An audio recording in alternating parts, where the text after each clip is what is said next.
Hello everyone and welcome to my Y&R Trends channel. I hope everyone is having a wonderful day. Before we begin, please hit the subscribe button and give this video a thumbs up. The air inside the Abbott mansion felt unusually still that afternoon, as if even the sunlight filtering through the tall windows hesitated before crossing the threshold. Diane Jenkins moved quietly through the living room, her heels making the faintest tap against the polished hardwood floor. There was something off. Something unspoken yet heavy in the atmosphere. It wasn't just the silence. It was the weight of anticipation, a quiet that seemed to hum with the energy of something about to change. Jack had been distant all morning. His phone calls were hushed, his eyes shadowed with a kind of guarded worry that he thought he could hide behind his calm smile. But Diane had known him too long, had seen too many storms come and go between them. She could feel when something was coming. And this time, she sensed it wasn't just another family disagreement or a business squabble at Genoa. It was personal. She stood by the mantel, her eyes wandering to the framed photographs. Kyle as a baby, their family gathered at the Abbott cabin, Jack with his ever-charming grin. For a fleeting moment Diane let herself breathe in the nostalgia, the illusion of stability that these walls so desperately tried to preserve. But then the front door opened and everything inside her tensed. It was Kyle, looking unusually grave, his brow furrowed, his posture too rigid. "Mom," he said softly, his voice low, cautious. "We need to talk." The words alone sent a chill crawling up Diane's spine. "Kyle," she replied, forcing a smile, "you look like you've seen a ghost." He hesitated, glancing toward the hallway. "It's about Claire." Diane blinked. Claire Grace, Summer's new friend. The young woman who had seemingly appeared out of nowhere and quickly become entwined in their lives. Diane had never trusted her completely, though she'd kept her opinions mostly to herself. There had been something in Claire's eyes, something guarded, almost familiar. But she couldn't quite name it. "What about her?" Diane asked, crossing her arms. Before Kyle could answer, Jack appeared from the study. His face was ashen, his jaw tight. He exchanged a look with his son, a look that made Diane's heart lurch. "Diane," Jack began carefully, his voice steady but somber, "you might want to sit down for this." She frowned, a flicker of irritation breaking through her worry. "Jack, you're scaring me. Just tell me what's going on." Jack exhaled slowly, the kind of breath one takes before saying something that cannot be unsaid. "We found out who Claire really is." Diane tilted her head slightly, a nervous laugh escaping her. "What do you mean who she really is?" "She's Claire Grace, Summer's friend. That's who she is, right?" Jack looked away, his hands tightening around the back of the armchair. Kyle stepped forward, his eyes soft with pity. "Mom, she's not who she says she is." The room seemed to narrow, the edges blurring as Diane's pulse began to race. "Kyle, stop talking in riddles. Just tell me." He swallowed hard. "Claire is Victoria Newman's daughter." For a moment Diane didn't react. The words hung in the air, fragile and impossible. "What?" she breathed, her voice barely above a whisper. "She's Eve Nicole Howard's granddaughter," Jack added quietly. "Her real name is Claire Grace Newman." It felt as if the ground shifted beneath Diane's feet. The Newmans. That name alone carried decades of rivalry, betrayal, and heartbreak. "You're telling me that the girl who's been in our home, who's been around our family, is Victor Newman's granddaughter?" Jack nodded. "Yes." Diane's pulse thundered in her ears. The world around her seemed to dissolve into fragments, memories, faces, names, all colliding in a dizzying storm. She turned away, her hand flying to her mouth. "Oh my God!" Her voice trembled, the shock cracking through her composure. "Oh my God!" she said again, louder this time, her tone breaking somewhere between disbelief and horror. "You can't be serious. How long have you known?" "Not long," Jack said softly. "We only found out this morning. Victor confirmed it." Diane shook her head, pacing as panic began to seep into her veins. "This doesn't make sense. Why would she lie? Why come here of all places? To us? To Kyle?" "She claims she didn't know the full truth either," Kyle said. "That she found out recently herself. But Mom, there's more." Diane froze mid-step. The look in her son's eyes said everything she didn't want to hear. "More?" she repeated, her voice sharp, almost brittle. Kyle nodded.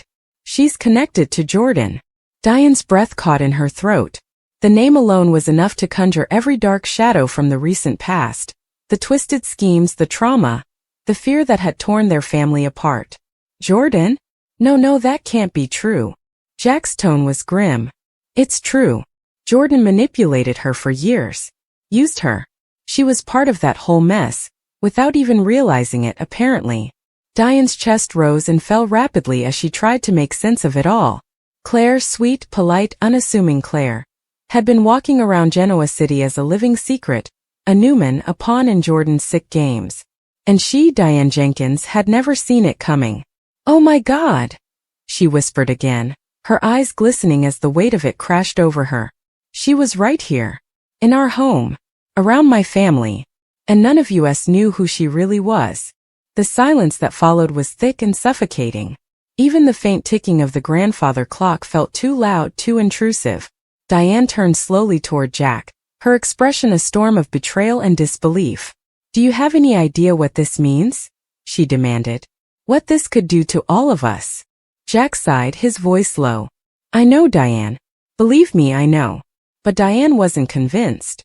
There was something deeper stirring in her. Fear, anger, and a bitter sense of déjà vu. The Newmans had always been entangled with her life in ways she could never escape. And now once again fate had found a way to drag her into their chaos. She sank into the nearest chair, trembling slightly as she stared at the floor. I should have known, she murmured. There was something about her eyes, something familiar. How could I have missed it? Jack moved closer, placing a gentle hand on her shoulder. You couldn't have known. None of us could. But Diane wasn't listening anymore. Her thoughts were a whirlwind, flashing between the present and the past, between fear and fury. She could still see Claire's face, calm, soft-spoken, polite. And now beneath that mask, she saw the reflection of every Newman lie she'd ever endured. And somewhere deep down, a dangerous question began to form. What was Claire really after? Diane's mind was spinning faster than her heart could keep up. She stared at the floor as if the polished wood might offer her an explanation, but all it gave her was the faint reflection of her own trembling hands. The Abbott mansion, usually her sanctuary, suddenly felt like a stranger's home. Every wall pressing in, every shadow whispering doubts. Jack lingered nearby, watching her cautiously, the same way he might approach a wounded animal.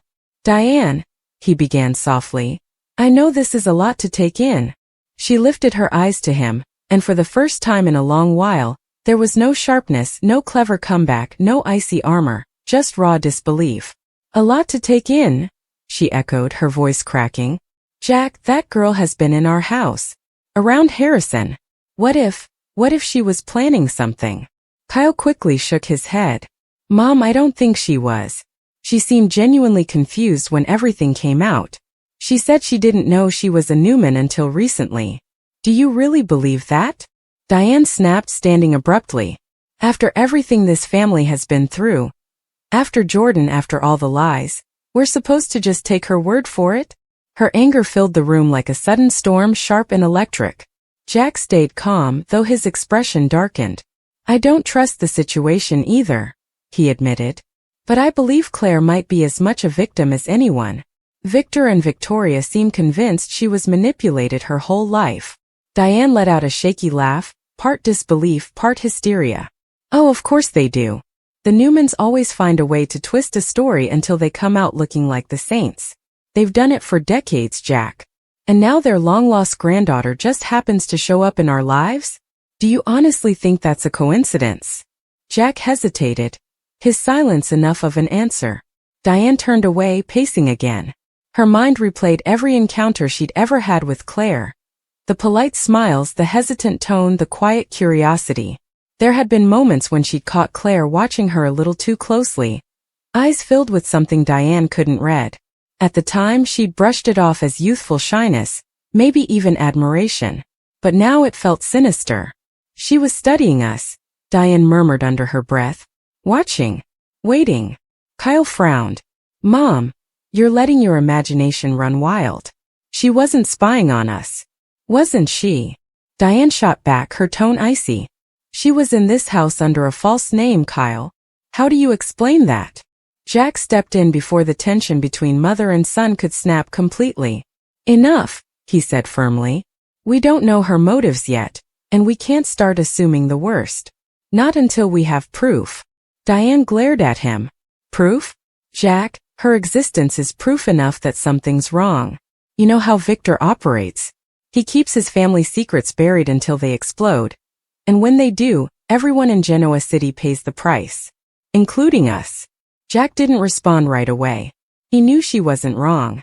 Victor's shadow had loomed over this town for decades, and no matter how often the Abbotts tried to escape it, fate always seemed to drag them back into the same tangled web. Finally Jack spoke, his voice quiet but resolute. I won't let history repeat itself, Diane. Not with Claire. Not with Harrison. Not with us. But Diane wasn't reassured. She could feel it in her bones, that prickle of instinct that had saved her more times than she could count. You can't control what's already in motion, Jack, she whispered. You can't stop the past from finding its way home. Kyle shifted uncomfortably, glancing between them. Maybe we should just talk to her, he suggested. Get her side of things. Diane's eyes flashed. You want to invite her here? After everything we just found out. She's not the enemy, Mom. Diane's laugh was cold and sharp. That's exactly what everyone thought about Jordan once upon a time. The room fell silent. Even Kyle couldn't find an answer for that. The name Jordan was still a wound that hadn't healed. One that had left scars deeper than anyone liked to admit. Diane finally sank back into the armchair, exhaustion pulling at her shoulders. Her voice softened, but the edge of fear never left it. Jack, we've worked too hard to rebuild this family. I've done everything to prove I belong here. To you, to Kyle, to everyone in this town. I won't let some Newman secret destroy that. Jack moved closer, crouching slightly so their eyes met. No one's going to destroy what we've built, he said gently. We'll handle this together. For a moment Diane believed him. She wanted to believe him. But something deep inside her kept whispering otherwise. Later that evening, the house felt emptier than usual. Jack had gone to meet with Victor to discuss the situation, and Kyle had taken Harrison upstairs for bed. Diane wandered aimlessly through the living room, her thoughts a jumble of anger and disbelief. She stopped by the window, looking out at the darkened garden. The moonlight cast long shadows across the lawn, making everything look slightly unreal. Somewhere beyond those hedges, beyond the carefully manicured facade of Genoa City's wealth, lay the truth, and Diane wasn't sure she wanted to uncover it.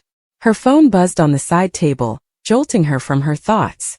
She picked it up, half expecting a message from Jack. But instead, the screen displayed a number she didn't recognize. Her heart skipped a beat. She hesitated before answering. Hello. For a second there was only silence. Then a woman's voice, soft, almost fragile, came through the line. Mrs. Jenkins? Diane's grip on the phone tightened. She knew that voice. Claire. Yes, the girl said quietly. I know you probably don't want to talk to me, but I need to explain. Please.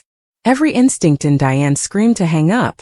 But curiosity, always her greatest weakness, kept her rooted to the spot. Explain what? She asked cautiously. There was a pause. Then Claire's voice wavered, thick with emotion. I didn't know who I really was, Diane. Not until recently. Everything I thought I knew, it was a lie. Jordan raised me, but she told me my parents were dead. When I found out the truth, I wanted to tell someone. I wanted to start over. Diane's chest tightened. There was something heartbreakingly sincere in the girl's tone. Something that didn't sound like manipulation. But she couldn't trust that, not yet. And you chose us? The Abbotts? She asked sharply. I didn't plan it that way, Claire said. But I liked being around your family. Around you. You reminded me of what a real family feels like. Diane froze. There was no mistaking the tremor in Claire's voice, the kind of pain only someone deeply wounded could carry. Still, Diane couldn't let her guard down. Whatever your reasons were, you should have told us the truth, she said firmly. Secrets have a way of ruining lives in this town. I know, Claire whispered. That's why I called. Because I don't want any more lies. Diane exhaled slowly, torn between sympathy and suspicion. Then start by telling me everything, Claire, she said at last. From the beginning. The line went quiet. Then Claire began to speak, and what she revealed next would change everything Diane thought she knew about the girl who had walked so quietly into their lives. The silence between Diane and Claire stretched thin across the phone line, a fragile thread ready to snap. Diane could hear the faint tremor in Claire's breathing, could sense the hesitation in every pause. Whatever the girl was about to say, it wasn't going to be simple or safe. "I grew up thinking Jordan was my aunt," Claire began quietly. "She told me my parents died in an accident when I was a baby. She said we only had each other, that the world was cruel and people couldn't be trusted. And for the longest time I believed her." Diane stood frozen by the window, her hand trembling slightly as she held the phone.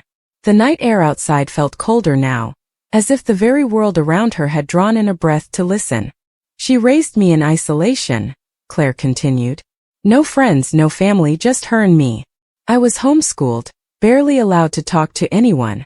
And when I asked questions about where we came from, she'd change the subject, or she'd punish me for being ungrateful." Her voice cracked slightly. "I didn't even know my real last name until a few months ago." Diane's stomach tightened. "So how did you find out?" she asked softly. "After Jordan's arrest," Claire said, her tone haunted. "When she was finally taken away, I went through her things. I found letters from Victor and Victoria Newman. They were old, years old and never sent. And there were pictures of me as a baby. With Victoria." Diane's breath caught. She pressed her fingers against her lips, trying to steady herself. "So you really are Victoria's daughter," she murmured almost to herself. "Yes," Claire said. "And I never knew. When I confronted Jordan, she said my real family didn't want me. That Victor and Victoria gave me up. She told me they'd forgotten I even existed. I was nothing but a replacement for the family she lost." Diane felt something twist inside her. Anger, sympathy, confusion. It was hard not to feel pity for the girl. The way her voice trembled was too real to be an act. But years in Genoa City had taught Diane that sincerity was the easiest mask to wear. "And you came here," Diane said carefully. "To Genoa City. To start over." "Yes," Claire whispered. "I wanted to find out who I really was. I didn't plan to meet Summer or Kyle. Just happened. I was trying to live a normal life, but then the truth started catching up with me. And now everyone looks at me like I'm some kind of monster." Diane was silent for a long moment, listening to the faint sound of Claire trying not to cry. Against her better judgment, her heart softened. She had been the outcast once, the liar, the manipulator who everyone in town whispered about behind closed doors. She knew what it felt like to be branded untrustworthy before you even had the chance to prove yourself. "Claire," Diane said finally, her tone gentler, "I believe that you didn't ask for this, but you have to understand how it looks. You were living under an assumed identity. You were connected to Jordan, and you ended up in the middle of our lives. It's hard not to wonder if there's more to the story." "I know," Claire whispered, "and maybe I deserve their suspicion. But I swear, Diane, I never meant to hurt anyone. Especially you." Diane blinked, caught off guard. "Me? I could tell you didn't trust me from the start," Claire said. "But I admired you. You fought for your place no matter what people said. You didn't let your past define you. I wanted to be like that." The words hit Diane harder than she expected. She opened her mouth, but nothing came out. It was rare that anyone, let alone someone as young as Claire, saw her in that light. People usually saw only the mistakes, the scandals, the manipulations. But Claire had seen her strength. "I appreciate that," Diane said quietly. "But admiration doesn't erase danger. You might not mean harm, but trouble follows people who are born into the Newman family. Believe me, I know." Claire gave a soft, almost bitter laugh. "I'm starting to realize that." There was a pause, long enough for Diane to glance toward the staircase, half expecting Jack to appear and scold her for even taking the call. "Claire," she said cautiously, "where are you right now?" "I'm staying at a hotel outside of town," Claire said. "Victoria thought it'd be best for me to have some space while things calm down. But I needed to talk to someone who wasn't a Newman. Someone who might actually listen. And you chose me?" "I don't know why," Claire admitted. "Maybe because you understand what it's like to be blamed for things you didn't mean to do." Diane closed her eyes. That was the problem. Claire wasn't wrong. Against her better instincts, Diane felt the faintest thread of connection forming. She sighed. You shouldn't be alone right now. But you also shouldn't be calling people behind Victor's back. That man doesn't take kindly to surprises. I'm not afraid of Victor, Claire said softly, though her voice betrayed her fear. You should be, Diane murmured. We all are, whether we admit it or not. For a moment neither spoke. The silence was strangely comforting, even as the weight of the truth hung heavy between them. Then Claire said something that made Diane's blood run cold. There's something else you need to know, Claire whispered. Jordan wasn't working alone. Diane froze. What? She had help, Claire continued, her tone urgent now. Someone in Genoa City. I don't know who, but before she was arrested, she told me that her friend on the inside would keep her plans alive, even if she couldn't. Diane's heart began to race. You're telling me someone here is still working for her? Yes, Claire said. And whoever it is, they're close. I think that's why things have been happening, the strange calls Victoria got, the files missing from Newman Enterprises. It's all connected. Diane's grip on the phone tightened until her knuckles turned white. She looked toward the darkened hallway, every creak of the house suddenly magnified. Why are you telling me this? She asked. Because you're the only one who might believe me, Claire said. And if I'm right, you could be in danger too. The call disconnected before Diane could respond. The line went dead, leaving her alone in the suffocating quiet of the living room. She stood there for several seconds, the phone still pressed to her ear, her reflection staring back at her in the windowpane. Outside, the wind began to rise, rustling the trees like whispers in the dark. Diane set the phone down slowly, her heartbeat loud in her ears. A part of her wanted to dismiss Claire's warning as paranoia, a side effect of trauma. But another part, the part that had survived countless betrayals, knew better. There was always a pattern in Genoa City, a rhythm to chaos. Just when people thought the past was buried, it clawed its way back wearing a new face. She turned toward the hallway, the shadows stretching long across the floor. Somewhere upstairs, Harrison's laughter echoed faintly, a fragile reminder of innocence in a world built on secrets. Diane drew in a deep breath and whispered to herself, "Oh my God, what have we gotten ourselves into this time?"